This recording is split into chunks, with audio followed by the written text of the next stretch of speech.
আসসালামু আলাইকুম রহমতুল্লাহি বারকাতুহ। প্রিয় বন্ধুগণ, আবারও নিয়ে এসেছি একটি মায়ের কবিতা। কবিতার শিরোনাম ভালোবাসি মাকে। লিখেছেন সমশহীদ। ভালোবাসি মাকে, দুঃখ সুখে তিনি আমায় বুকে আগলে রাখে। আমার যত কষ্ট জ্বালা সব করে নেন গলার মালা। আমার জন্যে সারাটা ক্ষণ সুখের ছবি আঁকে।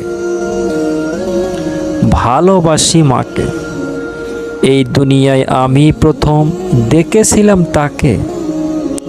জন্ম থেকে মাকে চিনি, তার তুলনা কেবল তিনি। কড়া রোদে দাঁড়িয়ে আমায় আঁচল দিয়ে ঢাকে। ভালোবাসি মাকে।